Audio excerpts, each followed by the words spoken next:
Okay, we're on. Okay.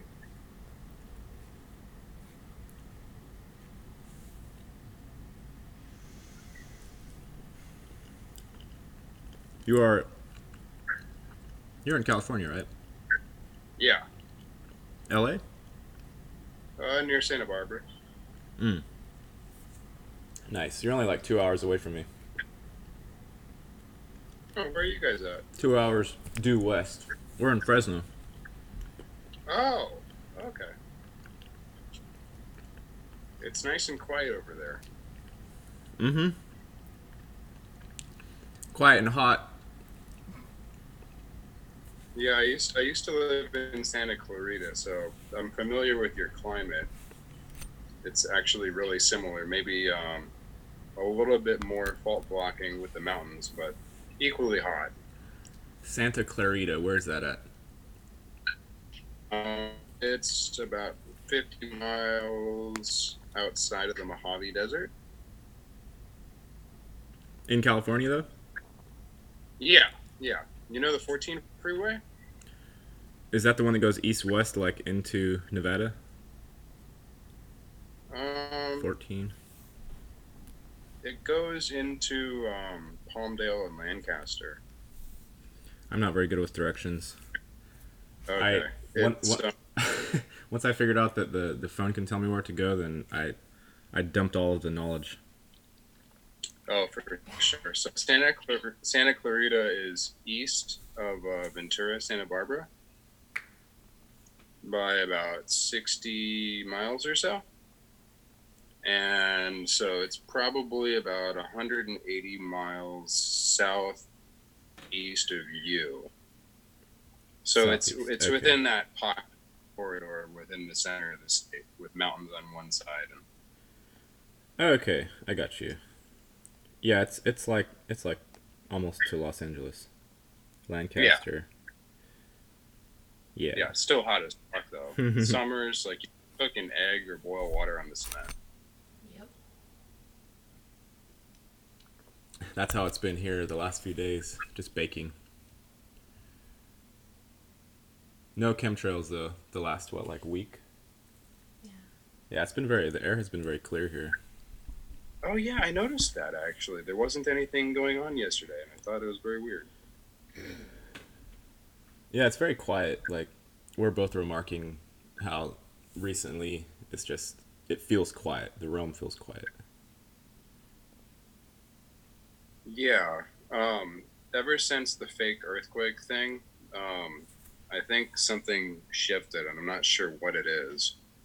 And That's what unlike most, Andrea felt the same thing. She felt like sort of a weight was lifted internally. unlike most of the yahoos that we are friends with, there's quite a few of them. Um, I love all of them equally as human beings, but I don't remark on things unless I know what it is. I'm not like, oh, the cabal is falling. There were earthquakes blowing up the alien base. No, it's like no.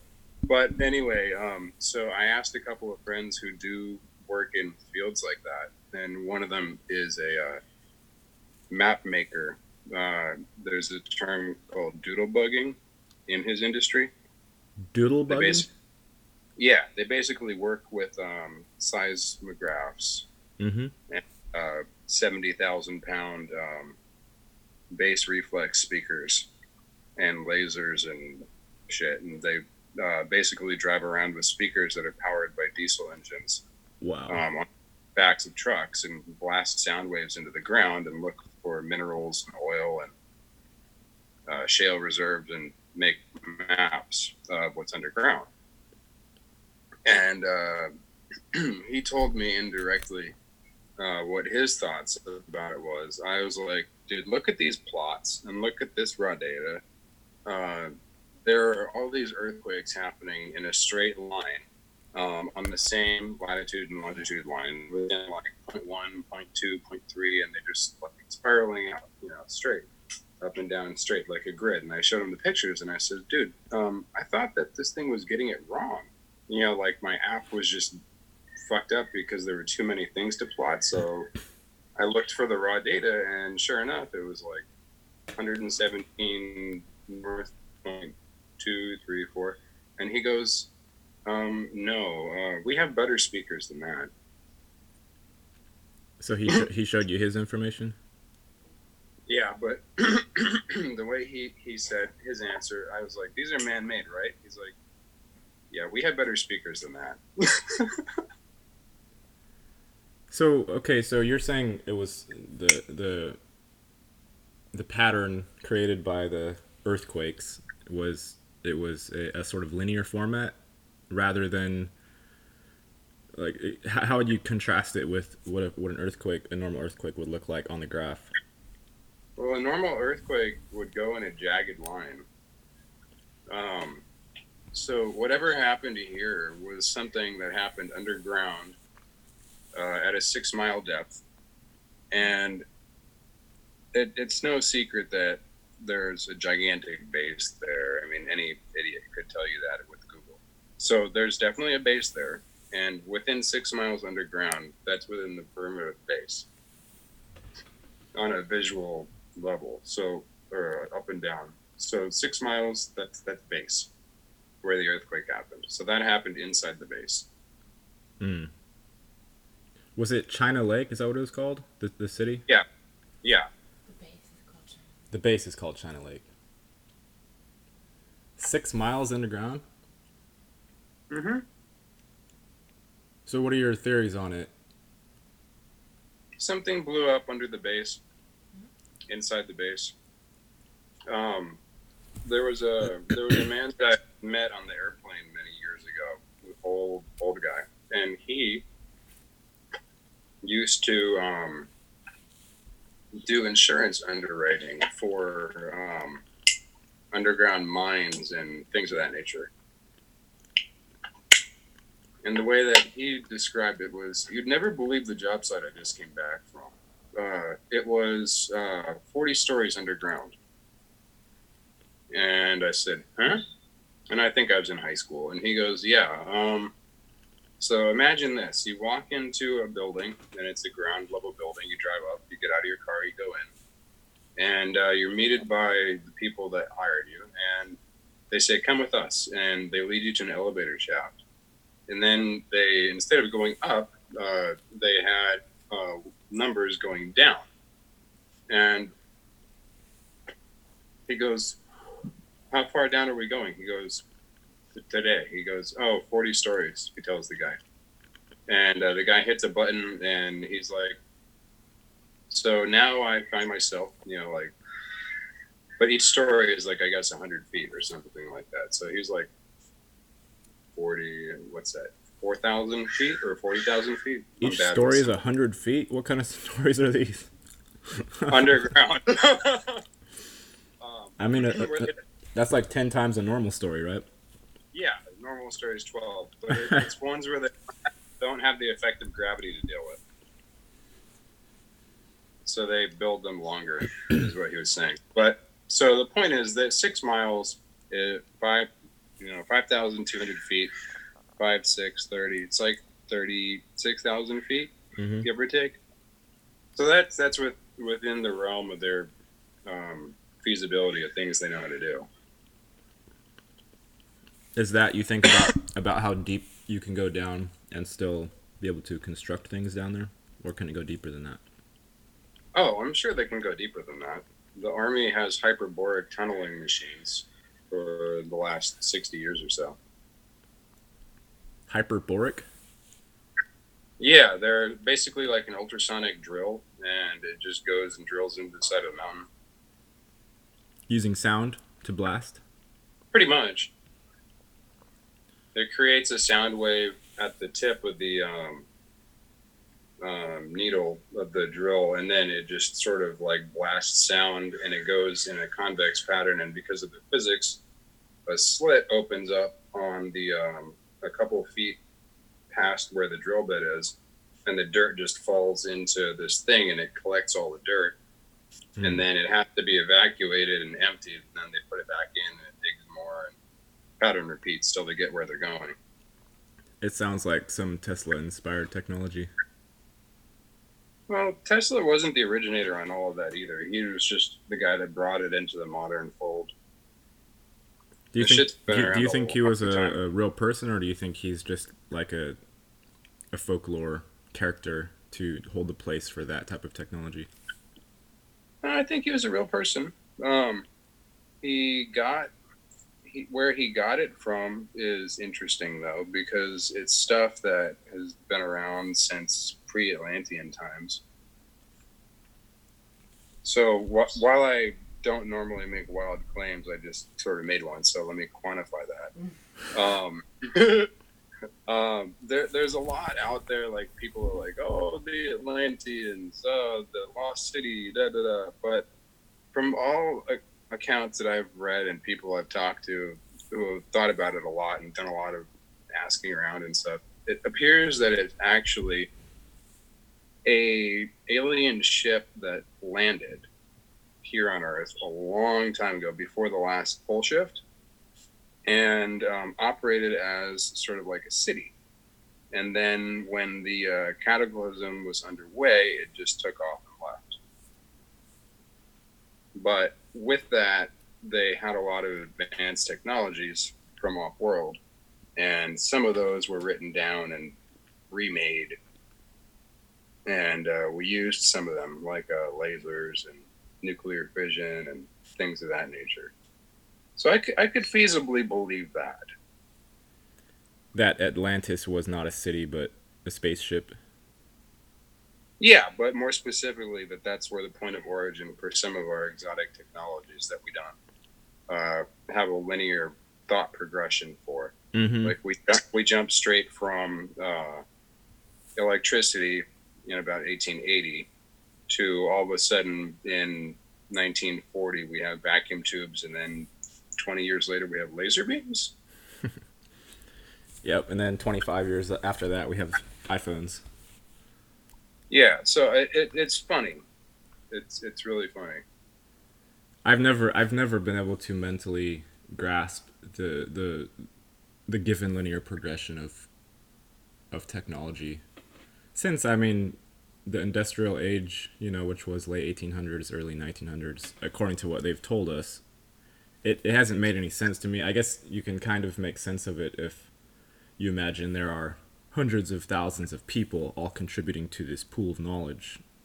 But if you add into that the kind of obvious thing that people are regressing spiritually for the most part, then it doesn't make sense that one would be the spiritual aspect would be declining while the technological aspect is going up, unless something other than what the given narrative is saying is happening. Well, it's exactly that, and the to add to that and build on it, build it out. The original thing is a lie, wherein we're progressing in the way that you said, where it's X number of brains um, uh, yields X number of innovations and a percentage ratio kind of a thing. Um, that if you apply the logic of it takes 100 people to build a big building and 10 people can build a small building, sure, that makes sense. But if you look at you put 100 people in a room, how many of them are going to be able to build a transistor radio, and how many of them will be able to tell you what a transistor radio is, and how many of them will just recognize that there's a box of sound coming out of it. So where I'm going with that is there is a major discrepancy in the way that it's put together. And as far as the spiritual aspect of that goes, there's absolutely a issue with that, and you put that very succinctly. I was talking with Ashley about this about a month or two ago, and she had mentioned something about mind control, and she's really passionate about that.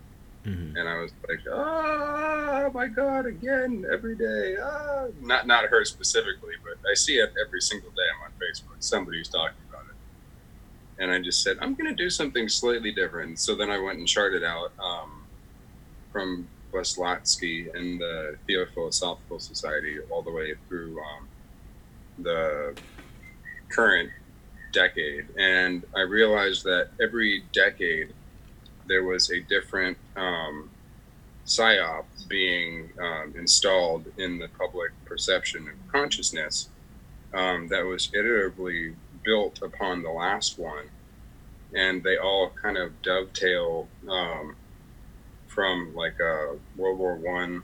You have the first War of the Worlds, and then they come home, and then World War II. In between that, you have the Depression, and you have the collapse of the stock market, and you have the formation of the pharmaceutical cartel, and then you have World War II, and they go off and die, and then they come home, and then you have the baby boomers, and then you have the Ken and Barbie image and archetypes, and then you have the crazy '60s, and then you have the counterculture against the last one, which was the perfect cookie cutter home and the Ken and Barbie. And then in the '70s, you have the burnouts from that in the Vietnam era, and then the post anti-war but simultaneously war thing. And then you go to the '80s with Reagan's going to save the world. And then, all these weird, sneaky economic deals happening. And then in the '70s, the IMF before that had primed the oil economy for Reaganomics with all of the sneaky things that they did with the oil and mineral rights in South America. And then you have George Bush with the pot of oil and a whole bunch of other really weird things with cocaine and the black budget for '80s for the military.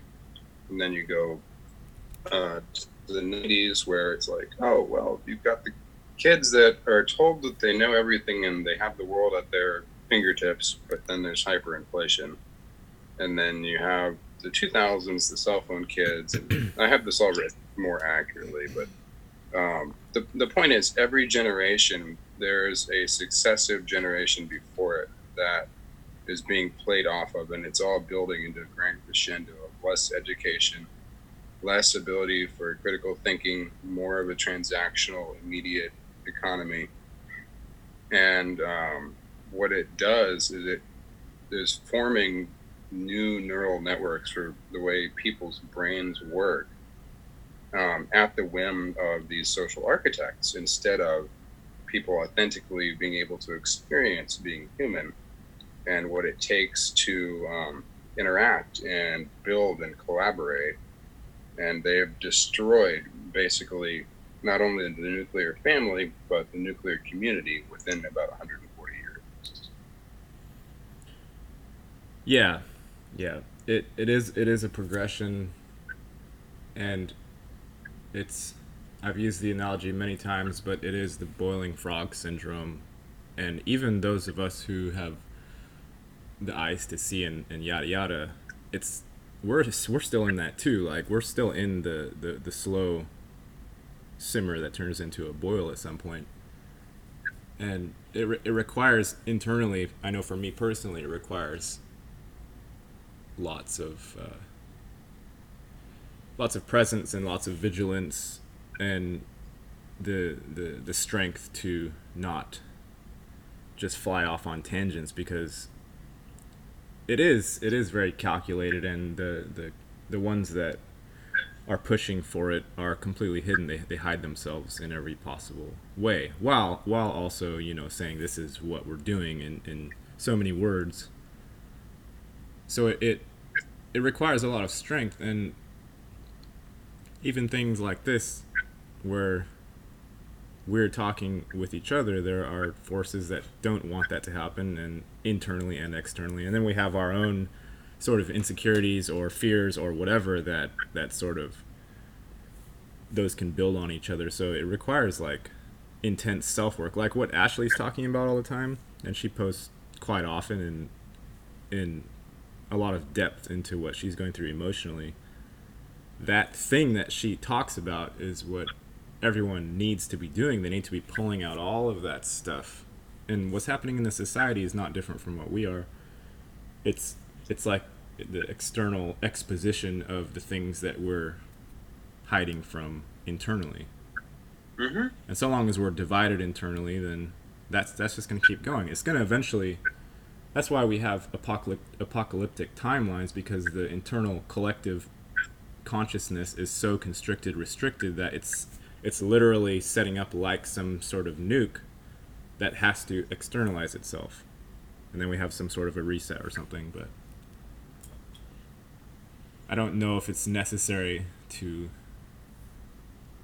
We do have our own creative power to change our own flow, and then of course, by power of communion with others, that seed that's inside of each individual can grow, and you start growing into a network of compassion and caring and understanding that is fearless, like what Ashley talks about. It's fearless, it's willing to dive into the emotions that we've all suppressed. Most males have, including myself, have so many suppressed emotions, and that just makes us easy to herd around. So it's a lot of self-work. Absolutely. I know you aren't done yet, so go ahead. I mean, I since 2016, the end of 2016, when I came out of the constrictive relationship with my ex, since then every month has been a different dimension for me, and it's always changing, and it's difficult to fit inside of the NPC land, which doesn't respect or even is even aware of like living beings. It doesn't have a place for us, so to speak. So we have to still conform ourselves into that to make money. But at the same time, we're also creators, so we can alter the flow of that set archetypical, however you say that word, model that just wants to run as machinery, because that machinery it runs itself into the apocalypse every time. It doesn't ever, that machinery when left unchecked doesn't ever create utopia or inner peace or something like that. Yeah, yeah, it's really funny that you say it that way, because not only do I recognize personal truth in everything you just said, it's so funny. Without that healing, none of the stuff that we recognize will change. So, like, I've been doing a lot of work recently with, I think I mentioned it. I don't know how to flip the camera, but can you see that box down there? Mm-hmm. Oh, you got a kitty too. And the Nice. kitty. Hi, Francesca. Hi, kitty. So yeah, that is the life stream generator, and that is a Nikola Tesla invention. Inside, there's a rotary transformer, and it goes through a series of gadgets and gadgets that this guy hooked it up to, and he builds these by hand. But what it does is it puts out a radiant direct current field, 600,000 volts. Mm. So each cell in the body has like 1.2, 1.5 volts. And what this thing does is you just sit with it, and it puts out a toroidal field, and or you can touch it if you want to, and it's a stronger effect. And it makes these funny noises like. But the point of it is it helps your body balance your electrical system, your bioelectrical system. And because the body codes itself off of its own DNA, it knows where it wants that energy. And it's exactly like Reiki sessions. You know, you just sit there with the thing, and it does what it does. Mm-hmm. And I actually have been uncovering somatic trauma from way back to like second grade, when I broke my leg playing soccer, and I fractured the tibia and fibia, and literally was in a wheelchair and a cast for like 6 months and had to relearn how to walk. My leg was so weak that when they took off the cast, I went to take a step in the hospital and I collapsed on the floor. Couldn't even hold up my own weight. Fibia and tibia. Can you explain in layman's terms which bones those are? Yeah, if you grab your ankle with the same sided hand that you're grabbing the ankle on, so like left, and you clasp. You put one finger touching the ground, and your index finger touching the ground, and then your thumb touching, where it rests in the middle. Mm-hmm. The tibia and fibia are directly inset on your last digit here. Look at the camera on your this part where that's touching your foot. So like the toe right next to your big toe? In the middle. No, it's in the middle of in between where your thumb and that joint on the hand is inside the ankle. So it's like a bone that supports the foot vertically, and then it supports the flexion back and forth of the ankle.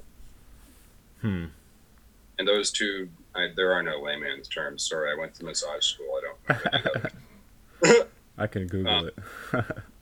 I don't know the fancy words, but it's the bones that support your ankle rotating.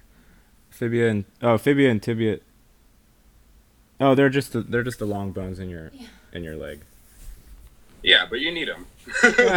Yeah. And I found very quickly that the entire leg had atrophied, after not doing anything for 6 months. And how did you fall? Like, how did that come about to be so traumatic? Well, relearning how to walk, it turns out that I had been pulling my leg out with every step to avoid the chafing from the cast, and being able to fit on the toilet seat. Without ruining the toilet seat, because I ruined like 3, and then my mom started yelling at me and said, "You got to figure out a way to go to the bathroom. You're ruining all the toilet seats. It's expensive." And it would like scratch holes in them. The cast. Okay.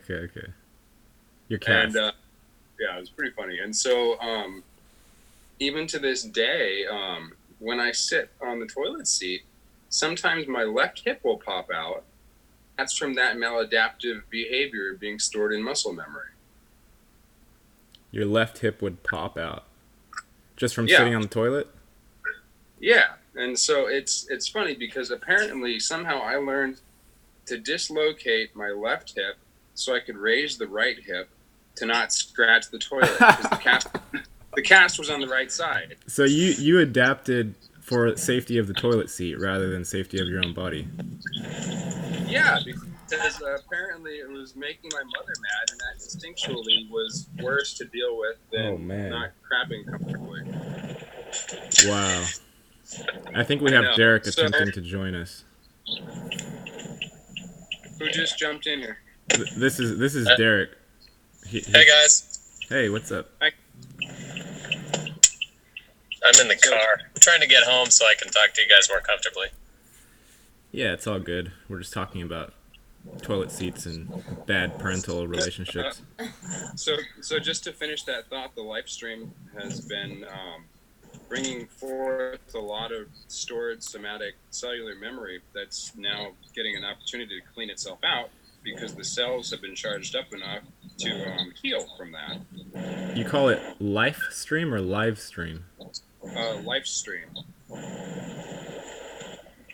And so this is something that some guy produces. It's not like a company thing. Yeah, it's only he has his company, but he builds them all by hand, one by one, to order. How much does he charge? The base model starts at $1,500. But it's because the price. Oh, hey. What's up, Derek? Pay attention to the road. Don't crash, please. I'm not driving. Okay, good. Yes. Derek, meet Ramo. Derek. Hi. Nice to meet you, Ramo. Nice to meet you, too. By the way, just for the sake of being human, my name is actually Omar, but because of the inversion of the Matrix, I put my name on Facebook backwards for fun. Nice. So I'm Wyrag then. That's it. That's a mouthful. I think I'm Kirid. Kirid. Maybe Taritga? I think it would be Kirid. Kirid, yeah. Kirid, Wyrag, and Rama. It's like we need a decoder ring for this. Is that enough encryption to ward off AI prowling? Oh, but you know that's the funny thing, Gary. You mentioned earlier about the whole AI sort of casually. I used to think that I was targeted, but then what I realized was I was drawing all that to myself. Mm-hmm. So the minute I stopped worrying about it, it all went away and glasses stopped flying off of my table and crashing into the floor.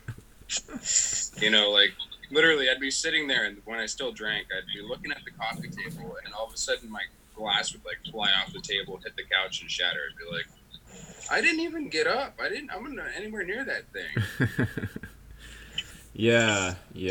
It depending on how sensitive you are in your creative capacity, you will simply manifest anything you're thinking about. And if you have, it's the fear thing is the main component of whether that manifestation tries to harm you or not, because in absence of that fear, you just see it as more phenomena, and it's not. It can be interesting even rather than like, oh God, the AI is trying to like levitate me or whatever. Yeah, I think the first step in healing that is what you said, is being an objective observer. Feel like you're just watching matter take the form of thoughts. Right. And it's like an incubation period, I think, for creative beings, and or just a sort of what do you call it, like it's like being in the cauldron. Like there's immense pressure on all sides that is it's toning and shaping your core essence in ways that your ego self can't begin to comprehend, and you're just simply along for the ride for part of it, and part of it is you sitting here and making choices about this and that. And if you try to like combine those two too much, like the ego self with its limited perception with the sort of thing that's happening as it happens, if you try and like combine those and sort of make sense, it's difficult to do. They kind of like argue with each other all the time. Yeah, it's especially fun when you realize that the ego is none of it than what you've been instructed to do through the education system. And just past experience, like traumas, of course. The ego tries to avoid every trauma that has ever happened in any way, shape, or form. It's I've described it like trying to drive your car backwards. Like that's how the ego perceives the world. It's only looking at the past and it's regurgitating it out into the future, and all it does is try to avoid the bad things that has happened and try to sort of recreate the good things that has happened. It doesn't. It's not involved in creation as creation is, which is sort of more free flowing and allowing for new things to enter. The ego doesn't want anything new to enter ever. Yeah, so that's the secondary aspect of what the ego experiences through the educational system. And what I mean by that is, in school we're taught a whole bunch of shit that we don't need to hear, and we remember it by listening to it and writing it down a bunch of times, studying it at home, and then taking tests. But that all gets jammed into the muscle memory through your hand, through your ears, and in your short-term plasticity. And then because you're told it's important, the short-term memory takes and slowly trickles that into the long-term memory. So we develop an unhealthy relationship with our egos from the time we're young and in school. But like you said, more free-flowing. That's the truer nature of the ego, and it is, as you said, allowing. And I realized that it took forever. I think in 2013, I decided that I was going to paint, and I had painted twice before that in 2006. And in 2013, I sat there and I thought, I want to paint, but I don't know what I want to paint. And then I sat for a long time and thought about how my entire life I had always felt the lack of something in my efforts that I put forth. And it was always because I was comparing myself to what other people had done. Mm-hmm. And so I just decided, I'm just going to put paint on this canvas and see what it looks like. And I'm not going to be invested in what happens at all and just try to enjoy it. And so that's what I did. And then I looked at it and I thought, well, that looks really weird. I wonder what, but I kind of like it. And then I went and showed my parents and they were like, oh, hey, that's pretty cool. You want more canvases? Yeah, yeah. And I wasn't working at, so we went and bought more canvases and then it became a thing. And, but yeah, that free-flowingness is what I think the cleanest expression of the heart energy is. Experiencing you, and eventually other people will see them, and that'll bring joy to them if they connect with that on some level. Right. I had the same thing happen when I got tired of trying to create a picture or something and failing with my attempt to make it, I guess, acceptable in my eyes or in someone else's. And it's even when you're judging yourself against other people, you're not actually doing it correctly. You don't have like a panel of judges sitting there. But when you have this pre-built bias towards yourself and not being able to level of everybody else's expectations. Yeah, like you got to get rid of the expectations. Like you said, take art and don't try to make a picture of anything. Just start, put the pen on the paper and see what happens. Exactly. And that's more art and creation than sitting down and trying to do a portrait. Right. Even if you recreate the thing, for the most part, you haven't done anything. Like we have 3D like replicators that can already recreate things. Why do we need to be making copies of anything? It doesn't make any sense. Now, was this with photography? With what? That you were saying that you'd experienced that with photography? Not photography. My photography that I do kind of has always been in that sort of explorative state, and I just do what I do, and I don't care at all about anyone judging it. But when my art, like when I would draw things in my earlier childhood, I would always be trying to take a picture and then copy it and try to have all the proportions look correctly and all that. Mm-hmm. And at some point, I was just like, I had this internal feeling like I'm tired of trying to copy something. I'm just gonna sit and draw whatever. And crazy things came out on the paper, and it kind of takes people aback a little bit when they see something that's created in that spirit, because they can't compare it to anything. They're just like, whoa, like what is that? What did you do? I don't even know what that is. Like, it's confusing, But anything that's created in that spirit, it gives rise to the same spirit in whoever's watching it or looking at it, and then they feel sort of the freedom to be able to do something similar. Definitely. What's this? Coffee beans? You got showing us your coffee beans? Yeah, we're gonna roast something while we're talking, just for fun. Nice. Because I have a jar that's empty and I want to put something in it. There you go. Derek, are you at your house? Did you walk like really far to your house? Where are you at? Yep. No, I was. We were going to go to a secondhand store. We went grocery shopping, and then we were going to go to a secondhand store, and then I saw you sent me something, so we just came home instead. So I'm sitting on a little barge out on the lake. Okay. It's pretty. It was a nice walk. It was a very scenic route. We have like a little pathway thing that we have access to the lake too. So. Yeah. That's nice. There's my lake. Go off the slide while let us watch you. Let's watch you go off the slide. Slide points the wrong direction. Directly into the lake. Well, it points towards the beach. I don't know why they put it on that way. The fly is going for a bath. I don't know. It's to get rid of all the little kids. Send them down the slide, and hey, no more kids to watch. Gary, did you say that you guys had bought the Honduran? Yeah, we have. What are the three? We have Honduran, Tanzanian, right? Tanzanian, and And Brazilian. Brazilian. Is it this one? You don't know. This is just Honduras. The Honduras one? Yeah. Combo? Kamsa? Yeah, it's that one. Okay. Yep. Oh, coffee sounds so good. She's learning the art.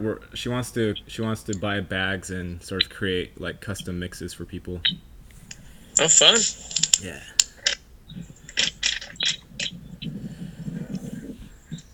Yeah, actually, Gary, I think the next step, Andrea started talking with me about this briefly, was that we can form a roasting collective. Mm-hmm. Ooh. And then figure out. Share beans? What's that? Share beans? No. Do bean swapping? No. No. The idea would be to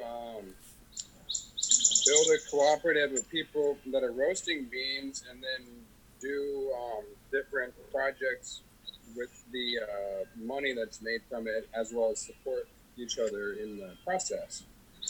So I want to start a charity for orphans, for like school supplies and clothes and things that they don't have the expendable income or parents to provide for, and then start a farm. And you need to buy land with a permaculture model that people can scale and build easily themselves. And I was working on this back in 2008, but then I ran into a setback where the asset was stolen.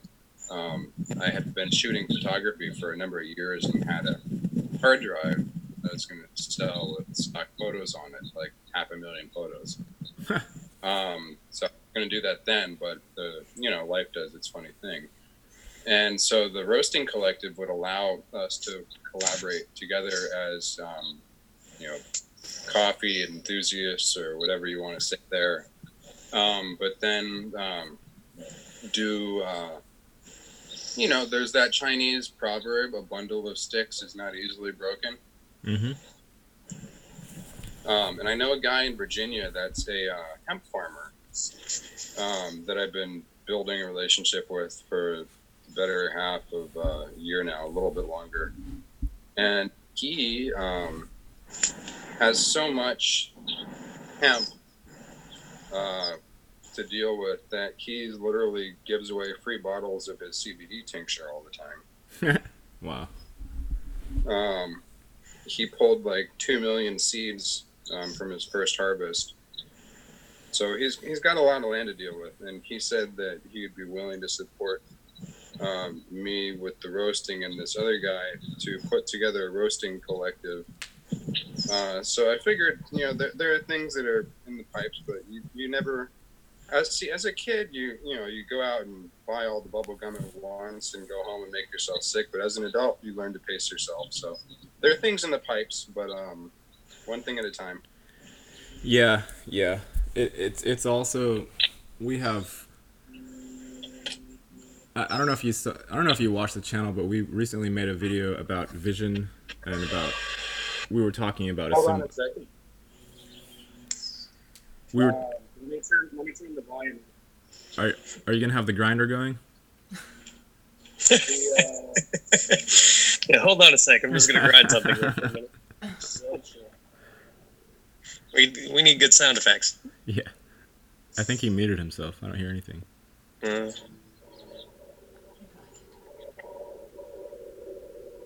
the coffee's in there. Is that the grinder? Or is it cooking? So that's the temperature inside. Ah. 416. The temperature. There's the temperature 413. out of the air. that the air is pushing out. So they're about 20 degrees. He's got like 3 different temperature gauges measuring a whole bunch of different things. Anyway, so I think I can hear you now. But you said, I don't know if you watched the channel or not, but Yeah, we made a vision board video. Andrea and I made a video talking about sort of where we see ourselves moving energetically, and we were just talking about having land and being able to self-sustain for the most part, and being able to have a community aspect, a communal aspect, where we're giving and creating value and engaging in the reciprocity model rather than, you know, the sort of parasitic bank model that everyone is kind of forced to be in as it is now. It would be just a building into something that is caring for the members of the community, and something that's not cold and lifeless, and you know You mean like a real community, Gary? I know it's weird. It's weird Crazy even talking talk. about. Crazy talk. I know it's insanity. so then we want the same thing. Yeah, but what I'm saying is I hear what you're saying with regards to patience, because if the internal state isn't correct when you embark on some sort of creative vision quest, then it's gonna tank. Yeah, you're gonna steer your boat the wrong way. Yep. Yeah, exactly. You're gonna run up on an iceberg, and then you're gonna have an adventure on an iceberg instead of, you know, your commons that you're trying to make. Yeah, in 2008, when I had that hard drive with all those photos on it, I was lacking a whole bunch of things from my vision, and had I done that, I probably would have ended up doing something stupid like taking on a shareholder, or, you know, turning it into a publicly traded company, or then I'd end up with headaches that I didn't need. So. Yep. Less headaches. It's really like, and since I've stopped drinking, it was since like June 24th since I stopped, but it's been very rough energetically. But I've always I can see that the trajectory of my own creative path is entirely dependent on my internal energetic state. So as long as I keep that correct and keep hi kitty, and keep the vision sort of there, because the whole other world mindset will come in if you're not vigilant about your internal state. The other fear-based model will come in, and it will literally try to manifest itself all the time. Mm-hmm. Oh yeah. The inner demon. Yep. Comes out when you least expect it. And it comes out with full timelines. Like, it will come into your mind, and all of the people will be in place. All of the, you know, bad actors and the boogie monsters will be there, and they'll just be waiting for you. Oh yeah. Yeah, you'll get it from all angles all at once, too, and you won't. And there's no way to turn around or get away from it. You just gotta go through it. Go through it. Head down, and work through it. Yeah, you got to work through it. And that's the weird thing about not drinking, is when you're drinking, you're not working through shit. No. And then all of a sudden, you pull your head out of your ass, and you're like, I deserve better. And then you stop drinking, and you're staring at the wall for a week going, what the fuck did I do? Shit, now what do I do? And you're staring at the wall the week after that like, oh shit, what the fuck do I do? Uh-huh. And then it, like, you know, slowly one thing after another starts coming into focus. And you're just like, oh, well, I suppose I have my whole life to live. That's cool. Yeah. Well, I do now. I have all this time not drinking to do. Exactly. Yeah, like, I've been sober now for a year and a half a month. That's awesome. And thanks. And it's good work. It's the best decision I think I've made in my adult life. Like, I waited till I was 21 to drink, actually 21 and a half. Because I wanted to have a fully formed brain before I started putting things in it. Before you started destroying it? Yeah, that was the thinking, was, well, okay, fine, Mom and Dad, you were probably right about something, so I'll just wait a little while. And then drank on and off for 14 years, and ended up actually living in this apartment 2017 for a year, where I lived across the street from a death metal bar. And I don't like bars, but I could hear the bar from my living room and from my bed. No matter what I did with my windows or playing sounds, I could still hear it. So I literally had to drink and smoke myself to sleep to get any sleep in that apartment at all. Yeah. Is that I the apartment? a bar once. Is that the apartment you said you were by leaving about 8 from? months in, I was up to about 6 to 9 IPAs a night just to be able to get to sleep. That's a lot of IPAs. Yeah, and when I moved, about 3 weeks, I gave myself about 3 weeks to taper, and then I was like, I'm never drinking shit. It's not. It doesn't give any. It does not give any benefit or any value aside from the perceived benefit within the drinking state. Outside of that, there's literally zero value whatsoever. Yeah, and the only value is probably the first half of the first beer, if there's any value. Yeah. It tricks you into thinking that it's a value. Not to mention the monetary deficit it incurs in your bank account. Oh yeah. Yeah, and the others. Yeah, them expensive IPAs add up, don't they? Yeah, they really do. Yep, $10 a bottle every night. Oh no, $10 a 6-pack. Yeah. Or 6-pack, yeah, depending on. If you're getting the big ones or the 6-pack. The big ones, like the 24-ounce good IPAs, are usually like $6 or $7. Yep, unless you like the $15 ones like I do. That's the weird thing about the tiering system with the alcohol prices is you can have 24 ounces of really good beer for what, $5 to $9. Yeah. You can have 72 ounces of pretty really good beer for $11 to $16. Or you can get a 24-pack of shit beer for the same price. Yeah. Not get drunk and then pass out on the floor and then wake up like you're dying and your colon is trying to get out of your throat in the middle of the night. Or you can get Keystone for like 50 cents a bottle, 50 cents a beer. It's getting chilly out here. Or you can not drink at all and still have $300 on a fixed income halfway through the month and wonder what happened. Yeah. And then buy 60 pounds of coffee.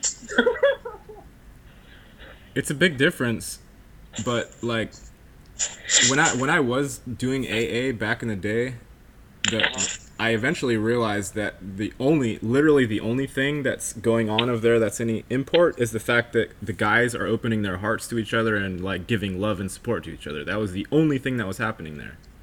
Yep. And the doctor. Conversely, a lot of times you'll go into those meetings, and one of the reasons why I quit going to those meetings is because people were bringing in stuff that wasn't recovery oriented and wasn't alcohol oriented. It was just their particular life problems coming in and raging at the world. And I got to the point where it's like, I didn't come here for this. I came here to, like you said, hear people open up their heart and talk about their feelings and try to get through the problems. Yeah, definitely. I tried AA, but I quit going because of what you mentioned. And also because it ended up being like, hi, I'm Steve. I'm an alcoholic. I've been coming for 35 years, and I've been clean for 34 years, but I'm a piece of shit. Hey, Omar, your voice is a little muffled. Could you speak into the mic a bit better? That's oh god, is my iPad gonna do that to me now? I haven't changed anything. It's better now. Whatever you just did made the sound a little better. Okay, I did nothing, so I'll be confused. So yeah, you'll go to AA and the guy will be like, hi, I'm Steve. I've been coming for 35 years and I've been clean for 34 years, but I'm a piece of shit. And I have to ask myself, where in the AA model does it build in things that are really important, like self-discovery and self-actualization and building one's character? It doesn't. It does that whole model where you have to rely on something to have a sense of self and self-identity, and that's broken. Sorry, I can't play with that. Yeah, there is the religious aspect that is definitely in there, and nothing against having a spiritual side to yourself. We all have it. We all need to feed that, but if it becomes something that you must go to in order to feel okay about yourself, then it's incorrect.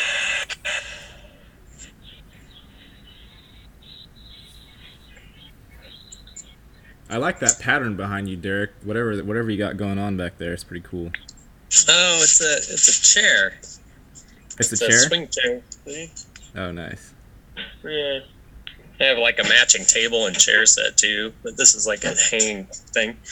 Are you at like a shop? What is it? No, it's my house. That's your house. Okay, you said that. Yeah, sorry about the roasting noises. I didn't mean to accidentally cut you off with the hairdryer sound. It didn't really come through. Like somehow it muted Yeah, I itself. barely heard it. Oh. Whoa, that is really cool. What is that? Did you want to come inside? That's okay. It's a chair. It's like a is it a It's a swing, Derek? chair. It's like a wicker kind of thing. It's actually, I think, little metal wires, but it's all braided together to look like it's a wicker thing. Yeah, it's That's nice. pretty colorful, right? It's nice. Yeah, it's really cool. Yeah, it's a match set too. I don't know where my girlfriend got it, but she didn't want to let it go, and I wouldn't let her let it go because I like it. What blend is that, Omar? This is the Honduran. Nice. You can say how Oh, you feel. coffee smells good. I might have to get some coffee. So we're gonna create a roasting collective. I'd be up for that. Yeah, let's do it. I mean, again, it's something that I think whatever we're doing here in the realm is it's a very very slow learning process, at least for myself, and I'm pretty sure for most other people, because every single group I've ever gotten into usually self implodes due to people's insecurities and sort of implicit hierarchical setups that come along with groups no matter what, even if you try to avoid them. Mm-hmm. Yep.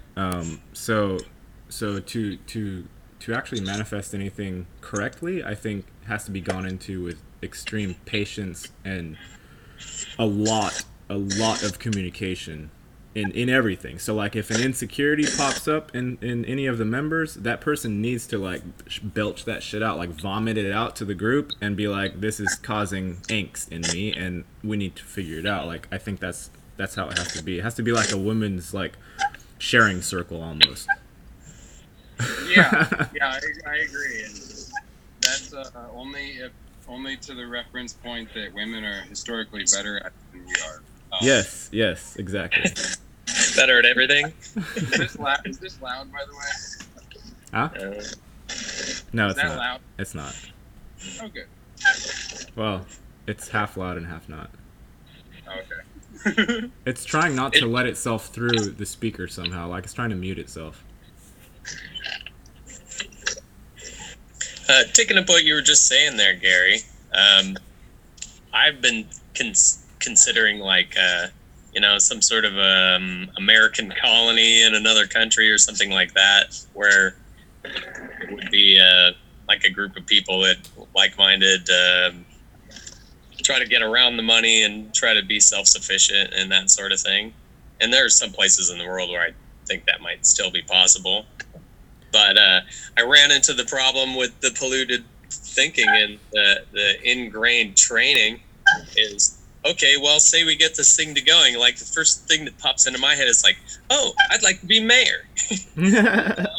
Mayors don't have anything to do with this. There is no government. We are our own individual governments. We don't need anybody else to call themselves, anything else.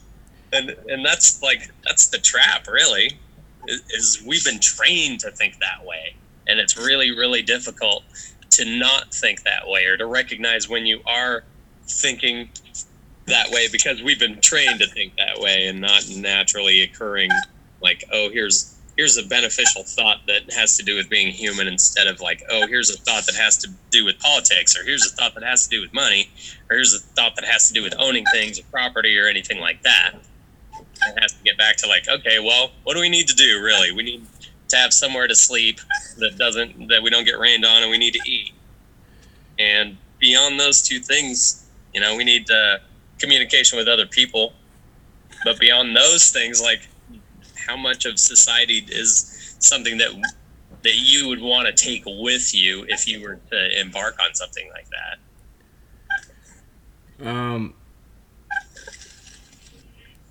That was a lot, right? I think, yeah. Those are really good points. I think keeping it simple is the most important part because, again, Agreed. remembering that we're creators, okay? Like, and we have a vast, probably infinite pool of sort of structures to choose from in any moment.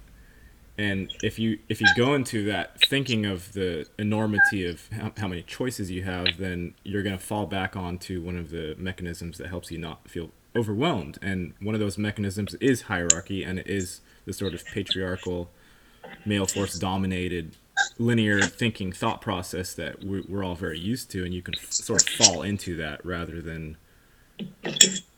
That's why I talk about meditation, because if you meditate, then you're literally seeing things for how they are, like looking around in your bedroom, like you see your bedroom how it is, rather than a bunch of like, home improvement models that you've been looking at over the past couple weeks. Or it's like what Og said when he said, like, the thing has been lifted off, the control structure has been lifted off, but it was invisible to begin with, so you don't see that it's been lifted off. You have to internally embrace your own wish that you are becoming your own creator, rather than rather than wearing the training wheels for all of eternity.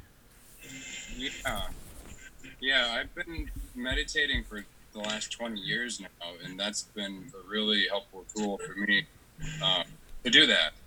And that's a really good way to say that. Not watching TV has helped a lot too. Yeah, I don't even watch TV. Yeah. I have a big TV. I don't even turn it on. Most definitely. Well, 20 years ago when I stopped doing that, it literally, I think, opened up the whole world to me for, like, possibilities. I started to see, like, how we've been living in that model you were talking about of the hierarchy. And the brain started going and turning wheels and stuff. Yeah. People see, and including everybody, even the people that we look at as robotoids, whatever you label people, they see your internal feeling state of yourself. So if you walk around sort of restricting them to a role that you're imposing onto them, they're going to see and feel that, and they're going to react accordingly. Whether they like it or not, they're going to have some sort of reaction to your internal viewpoint that you're holding of them. So if you allow everyone to be free within whatever it is that they are, then you're staying in the flow, and you let it happen how it happens, rather than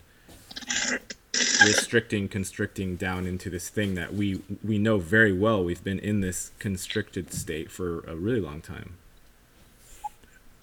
And that's some of the healing that the live stream has been helping me facilitate within myself, and getting less rigid and more comfortable. Because in my case, I had a really bad car accident in 2005, and then in 2008 I was jumped by 4 people walking to work that I didn't know. So I had to develop a really rigid strategy of just movement and eating and sleeping and so on to self-preserve.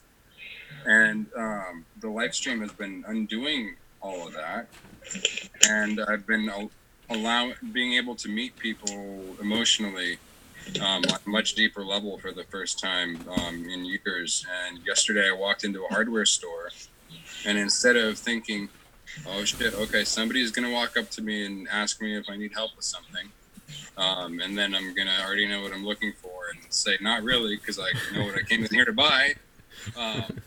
So my old canned response was, no, not really, but thank you, and I'll let you know. Mm-hmm.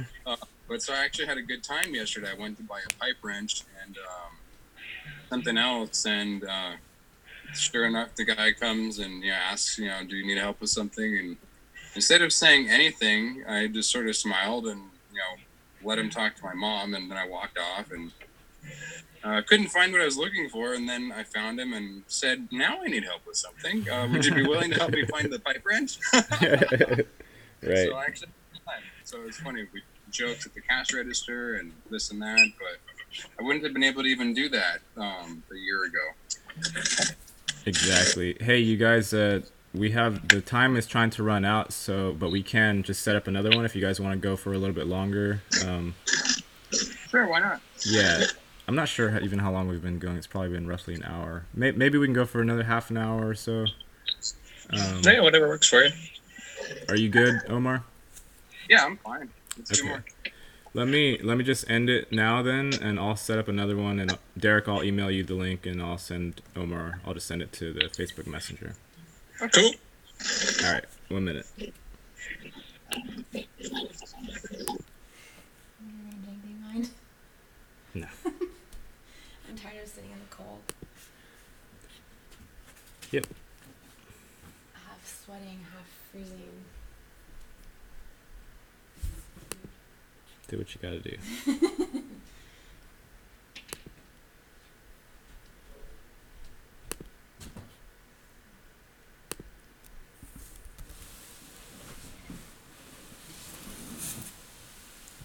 See, let's see how simple it is to evade the free thing.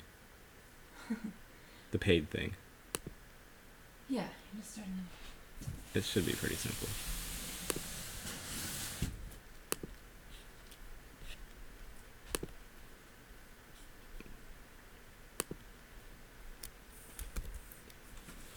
Rana is very, like, steady. Omar, yeah. Like, I'm very happy that you're connecting. Mm-hmm. Mm-hmm. It was like really grounding. Yeah.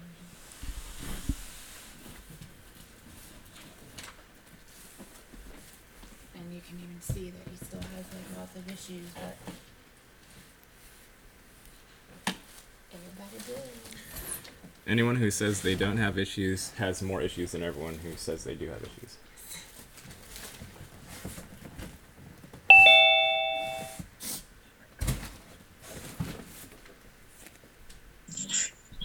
We should fly Droney again sometime. All right, Derek's back. Hey, how's it going? What up? So it's 11:40.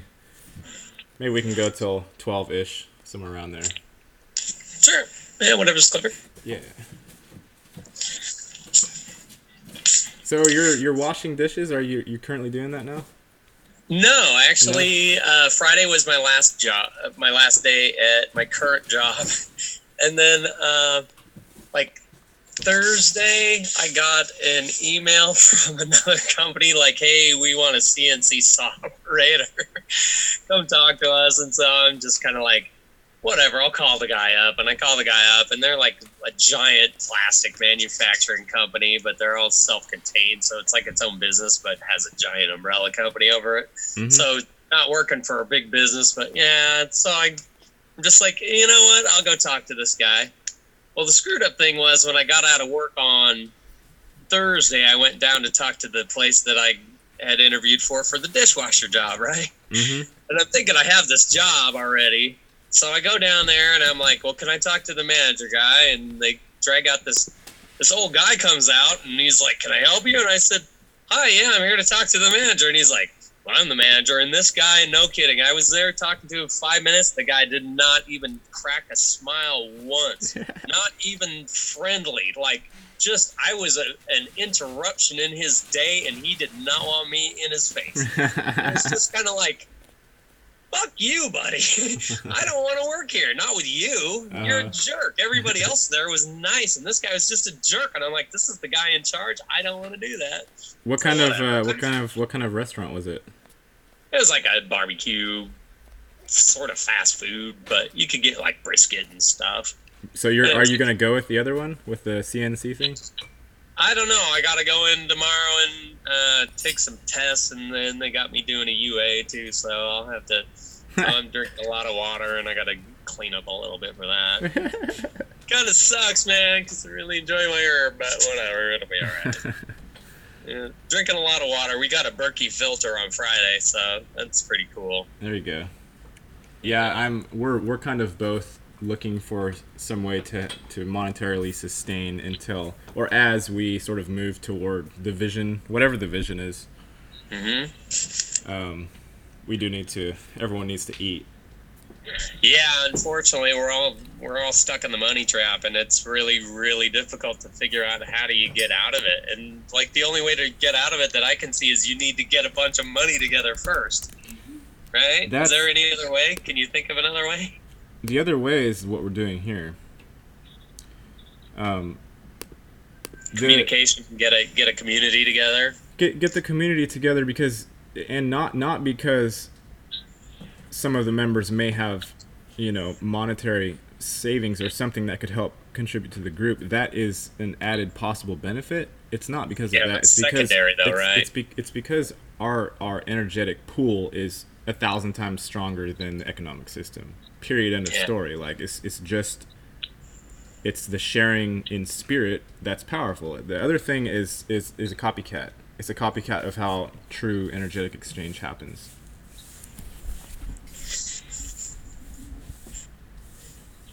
So how many people, just hypothetically, of course this is all sort of hypothetical, how many people do you think as a minimum do you think it would take to like just get a small self-sustaining community? Like I think of it as it almost having to be like couples in a way. Like it seems like it work better with couples that already had, that were already on a path together. Rather than like a whole bunch of individuals.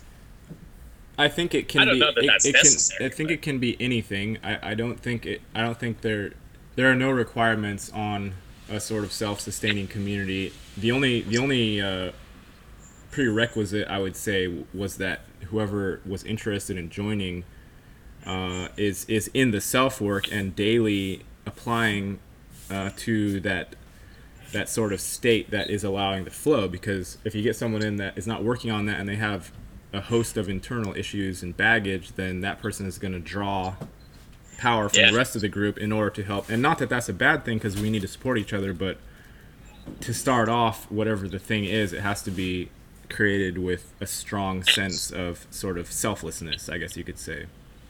Yeah, I think it would have to be almost 100% that way. You'd have to have people that don't ask how much is it gonna, what's it gonna do for me. It has to be more like, how is this gonna help all of us? That's hard. That's a hard thing to find. It seems like, although I think we got the right idea. I mean, what do? You keep throwing the line out until you catch something. Eventually, exactly.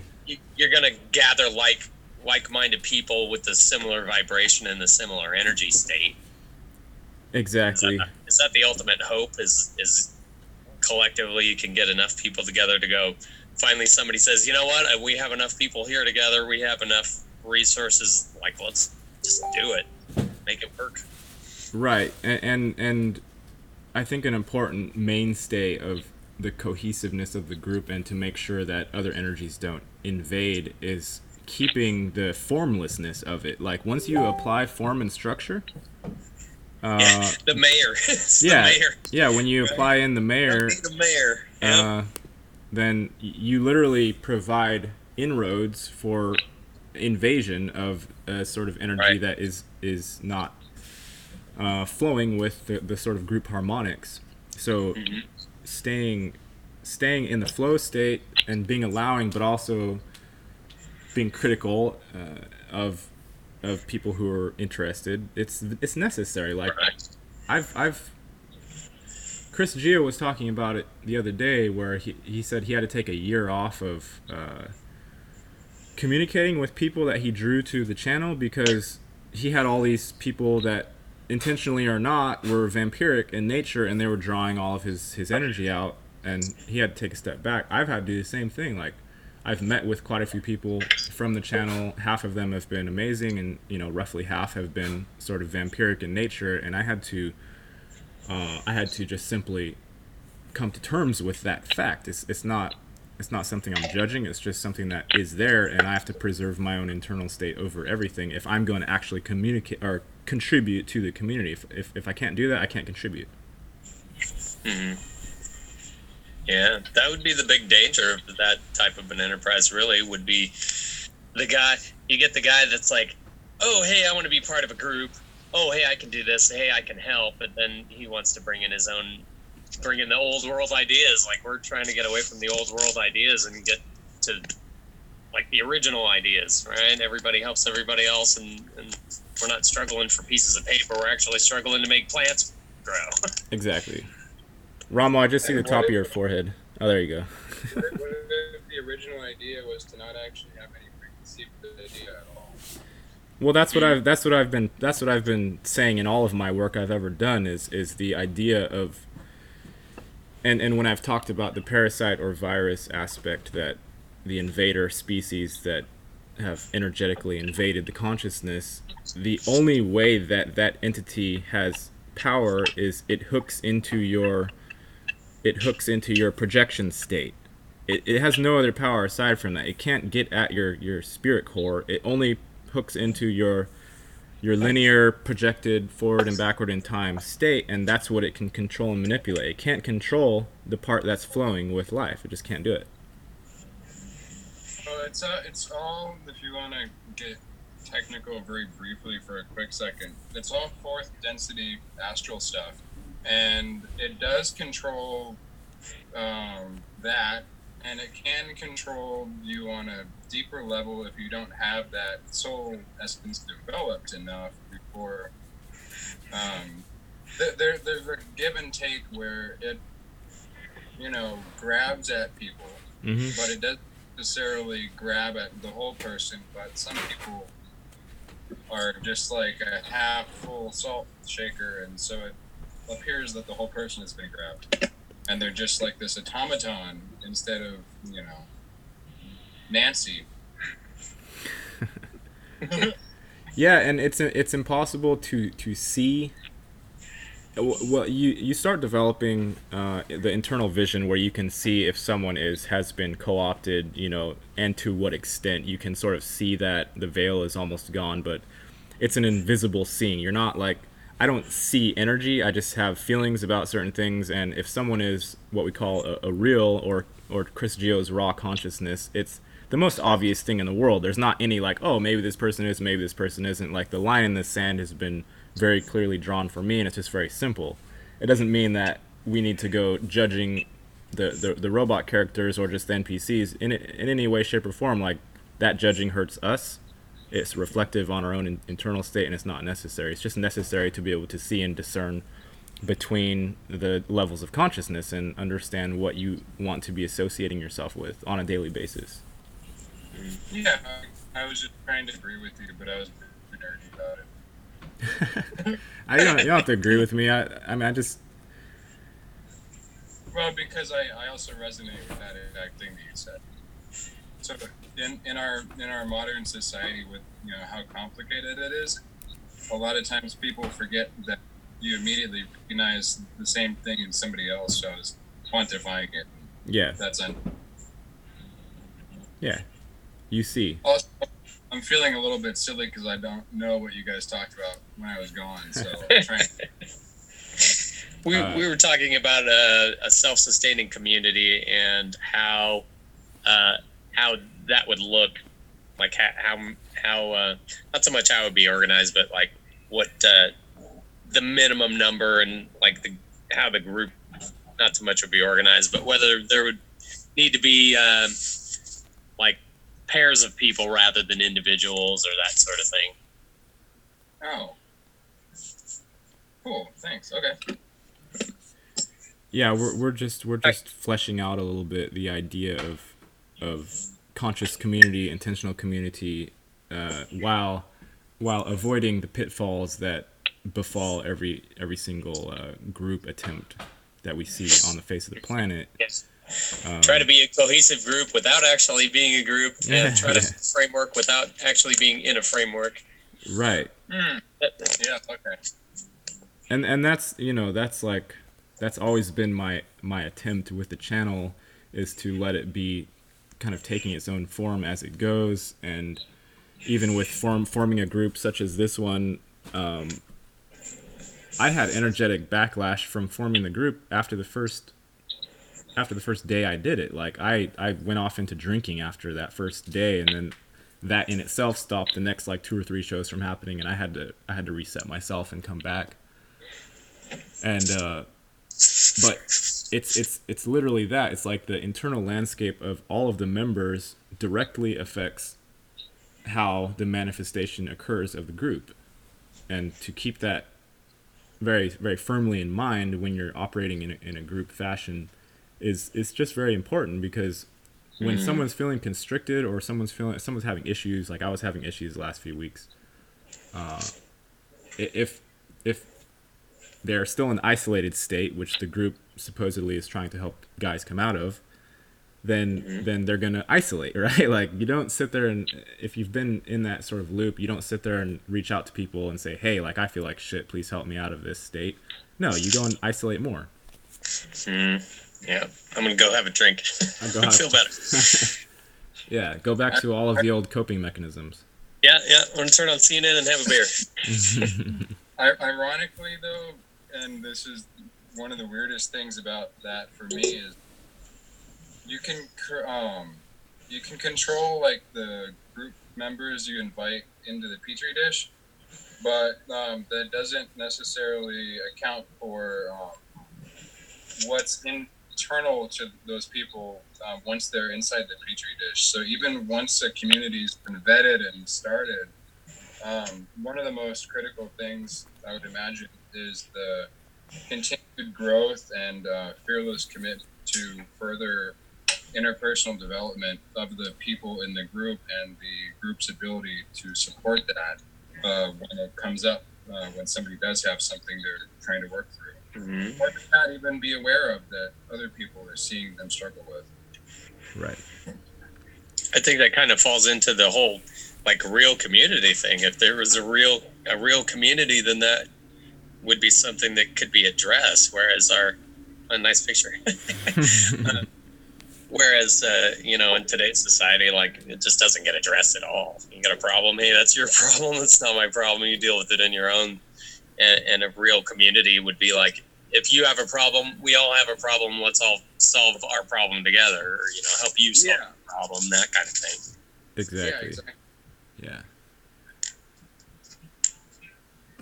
Yeah, it's tough. It seems like there would have to be at least some sort of, as much as I hate to say it, there would at least have to be some sort of guidelines, just for the outsider to know, like, here's the line in the sand that you'll never be able to cross unless you can rewire your brain, because otherwise you're just detrimental to the group. You want to be part of it.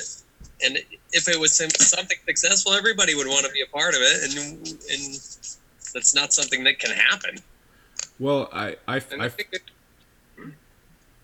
feel like there already exists within everyone. There already exists a moral structure, a feeling of rightness and or wrongness, and there already exists the ability to immediately see inside of your fellow man or woman that there's an issue or a problem, and there already exists the possibility of immediate action when you see that. And that's not something that can be corrupted. Like, that's our internal sort of empathic state that the awake people have. And you can see just by the Constitution of the United States, like those were good ideals. Like those were great. There was nothing wrong with them, but the fact that they were put out on paper made them corruptible. And then since they wrote them down, they ruined it. Yeah, when you write it down, then you give a like a koan for argument, I guess you could call it. You give a thing that people can rally for or against, and then eventually the original purity of it just gets corrupted. And as you can see now, like the whole thing was turned into a joke in 1930 or in the 20s when the IMF controlled everything and turned everything into corporations. Like that whole idealistic system of constitutional values became instantly rendered as a joke, but then the people who aren't aware at all don't even know it happened, and they're talking about, oh, my constitutional rights, yada yada yada, and to the outsider who knows more, it's just a joke. Like your any rights are either inherently present within you as a being, or they don't exist at all. Yeah, they're either, like you said, or they're not recognized, so they don't exist. Right. And if you have to point to a piece of paper and say, this is my right because it says here on this piece of paper, then it's not your right. Or whether you feel like you have to go ask somebody if you can do that, then you don't have any power yourself. Yeah. Yeah, you don't have them yet because you haven't seen it. It's not here. Right. It's not here.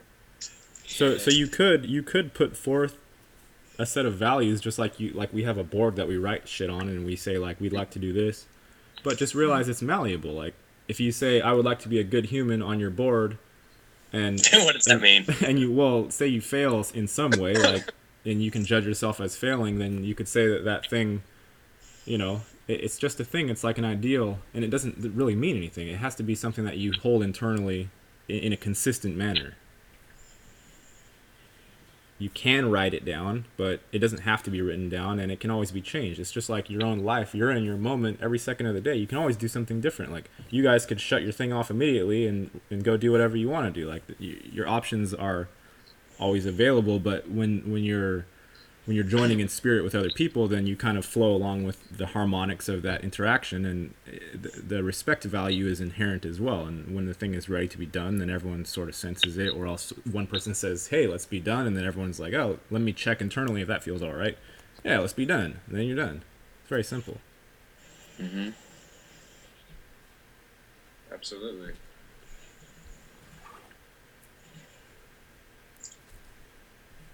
And with the pitfalls of the outside, if you hold the outside as in any way a fearful, powerful entity, then they're going to manifest and they're going to come harass you. Like, your internal state just has to be impenetrable. And then if someone came along and said, hi, I represent yada yada yada, then you just treat them as a human being and say hello and welcome to whatever it is that I'm creating, and treat them as humans. And I thought about that. Like, if, say you embarked on this adventure and you start putting together a community, and my brain was like, okay, like, are there going to be governmental organizations or state organizations that are going to try to stop you from doing that? Are all these different things are going to try to prevent you from doing that? And then I thought, well, that fear is really what would prevent you from doing that, or your fear of them preventing you from doing that. And if you get away from that, like, I'm not afraid of them stopping me from doing it, because, they say, hey, stop doing that. I say, no, I'm not gonna. You can't make me. You don't have control over me. I have control over myself. And if you have a community where everybody believes that I have control of myself and nobody else does, that's a pretty hard wall to come up against. Maybe they'll leave you alone. Maybe they won't. Maybe they don't care. It's also partially the idea that thinking of an entity or a thought form at all, period, gives some life to it. So, like, instead of negation, I don't want this, I don't want government interference, I don't want bad group members, I don't want blah blah blah. Instead, you find the passion thing. Like Omar likes making coffee. He's passionate about making coffee, and when he's fully immersed in that, there isn't any room for anything else. Like, that's the ideal position if you're doing something, is you get so fully into it that there isn't any room for anything else. And then if something comes in, it's like a surprise, and you look at it like you're just like, whoa, like, oh, there's that thing, and you just simply go and address it as it arises rather than manifesting it. Yeah. It seems like it's something that, to be the most progressive, would require the least amount of forethought, like, because it would be natural and a flow thing. Like, you really wouldn't think about it, you just do it. Exactly. After the fact, you go, oh, wow, I did this. But, like, while you're in the middle of it, yeah. It's like, I'm a musician, so when I'm playing music, like, if it's really good and I'm really dialed in, like, I'm not thinking of anything else at all. I'm just thinking of the groove or the beat, or, where I'm at in the music. Yeah, the self disappears. The ego self disappears when you, as the being, are fully immersed in whatever it is that you're doing. The little whiny, scared self just disappears, and you're simply doing what you're doing. Yeah. Any I feel like this is coming to a close. Omar, do you have any parting words? Thank you for finally showing up. Oh, it's okay. Other than I agree, no. I think the trick to anything worth doing is I've said this for years, and I still kind of stuck on it. Anything worth doing should be done without ego in tow. Mm, Yep. I agree. Because it'll just evolve itself naturally, and you won't, pollute it. And if you are in a group setting of people who have been doing self work, the ego thing doesn't need to be vilified. It just the knowledge that it will be recognized when it sort of comes in, and you can check each other. You can say, hey man, like I see that happening, let's talk about it or something. Like it's very transparent, and it's very obvious when that sort of thinking comes in, and it's not even something that needs to be vilified. It just needs to be acknowledged and talked about. Yeah, that's my favorite way to say it to people out on the streets. Introduce the concept. I've never actually met you guys, but my brain is moving slowly. And yes, no, you're not in that group. Yeah, it doesn't like dying. And ego death isn't fun, but once you come out on the other side, then you're that much lighter. And like they say, like all of the masters say, like truth exists, non-truth does not exist. Everything else aside from the thing that is illusion, and it's all going to pass away anyway, whether you're enduring horrifying pain while it's passing or whether it's just like peeling off a layer and watching it float away. It's still the essential thing is always going on no matter what you do. Like there's a little bit of security in that what is period, no matter what you do about it. That reminds me of a Lao Tzu quote that you just actually brought a little bit more levity to than I had previously seen. Wherein the security aspect, he said, I like to sit on the rock in between the two flowing rivers and not have to make a choice. Yeah. Pretty deep shit. Yeah. It's always a dance between that immovability that's at the core of everyone once you find it. Until you find it, even another like Lao Tzu saying is that like until you find the Tao, you're in fear and you're running around, you're scared and you're helpless and you're confused and all of this stuff until you find that point that is this like the eye of the storm, and then you're like, oh, I can be in there always, even if you find yourself say getting run over by a bus, you can just remember real quick, hey man, like this is gonna pass, like even after my body breaks and everything, it's gonna be all right. It takes a long time of actually observing what's happening to you in your life to kind of get that core essence that is always there. Didn't ever go anywhere. You can't lose it. Religions have always played with that and tried to sell it to the masses, but it's just something that exists. Yeah, you hit that one spot on the inside of you that doesn't want to move no matter how much persuasion hits you from every direction. It's like, no, man, this is me. Mm-hmm. You can't change that part of it. It doesn't matter how hard you push. Yeah. Hey, Gary, what do you think about having a game of chess? Yeah. I mean, you'd probably smoke me, which is fine, but I just thought it might be fun to have a game of chess and we could chat at the same time. People might like to watch that. You wanna Fun to do. I haven't played chess in years and years and years, but you're the only person I know now, I think, that plays chess. you wanna do it now? We can do it now. I don't have a chessboard here, so No, it would be online. You'd have find an online game. All three of us play chess, actually. Really? Yeah, I've been playing since I was like 6 years old. You guys could team up and this might see be a if you better could beat me. challenge for you, Ben. And I was expecting the cat to launch herself off the scratcher, so that's why I flipped the camera. But she intuitively knows that the camera is on her. Mm. Now she's just gonna be like, yeah, whatever. Hi, Kitty. What's her name? Francesca. Oh. Yeah. There's an online chess site that I have I signed up for, and you can play games for free. and it doesn't have like ads and shit on it. So I'll send you guys the link if you want. Yeah.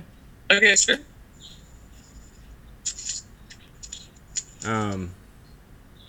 Well, thank you both for coming on.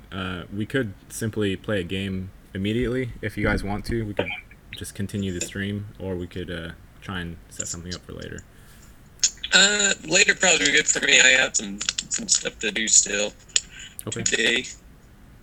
But that'd be good. Maybe later on tonight. What do you think? Yeah, whenever. Yeah, later would work. I'm gonna end up ignoring this and getting mad that it's cold if I don't drink it. So. Yeah, well, yeah. Beer's good, but it's just not good for me. No. This is coffee. Ah, coffee. Good deal. Oh, I miss coffee. I'm sober. I don't drink. Yeah, I'm going on more than 3 years now. And that was probably one of the best things I ever did for myself. That and quit cigarettes. Cigarettes were... I quit cigarettes before I quit drinking. Yeah, I Wish I never would have started those guys. But I get them from the whole leaf, so... Yeah. It's not it's not the same as buying carcinogen-ridden $12 cigarette packs. I smoke like 3 or 4 a day, and I'm like, oh, shit. Yeah. All right. Well, good talking to you guys. Yes, thank you. Thank you for having this set up, Gary. Mm-hmm. Yeah, thanks, Gary. And, yeah, get back to me later sometime tonight or whatever, and we'll play a game of chess. Okay. I actually play chess on Sundays. I have a tournament I usually go to, so tonight might not work. Oh, shit. Okay. But no fair, then you'll be all warmed up. Yeah, we can set up a game for sure. Okay. With you too, Omar. We'll do it separately. I don't have to write my moves down, though, right? I don't know where my book went. You don't have to. No, wherever we play, it will save the game, and we can look at it afterward and see what happens. Good. Letters and numbers are hard. It's been a while since I played in tournaments, so I don't even know where my clock is anymore. Yeah. No, it's all good. I couldn't even qualify for a tournament, so I'll be easy pickings for either of you guys. Everyone qualifies for a tournament. To show you stuff. Yeah, I know. I'm hoping I'll get to learn something. Yeah. Losing, you should get to be a better player, right? That's the only way you learn. You don't learn by winning. Your ego learns how to stroke itself when you win. That's all that happens. Yeah. All right. Well, my ego's pretty good at that already, so I don't think I need any practice. One more thing before we cut the feed. I heard like 2 or 3 different, and if we were on landline phones, this probably wouldn't have happened. But you're not American Bald Guy, and you're not Garrett. So what's your name? Derek. Derek. Like Eric with a D. Derek. Okay, yeah. See, that's funny. When I used to go to bars, my name was always Mark. Hi, Omar. Nice to meet you. Hi, Mark. Nice to meet you. Fuck. Yeah. I've been called Daryl a lot. I've been called Eric a lot. I've been called Dick a lot. Because I'll say Derek, and they'll go, "Oh, hi, Dick." The benefits of noise, right? Yeah, right. Benefits of useless syllable noises. Yep. All right. Well, we'll see if we can get some games going during the week, and otherwise, I'll see you next Sunday if you guys want to join again. Yeah, man. Sounds good. We'll talk about the Coffee Collective. Anyone who's interested in joining the Coffee Collective, leave a message in the thing. Yeah, I haven't tried roasted beans. I might have to go pick some up. Give it a try. Give me a coffee. Yeah. Coffee is a good thing around which to form community, I feel. All right. I'm pretty sure everyone knows that. That's America. Hey, you know what? I like coffee, so yeah, I agree. Thank you, Derek. Thank you, Omar. It was a very good chat. All right, see you guys on the flip side. Yep. Sounds good. All right. Bye, guys. Bye.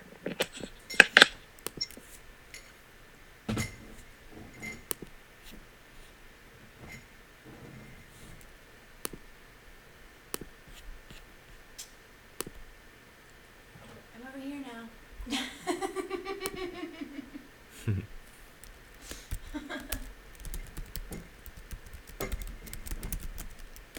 Number 4.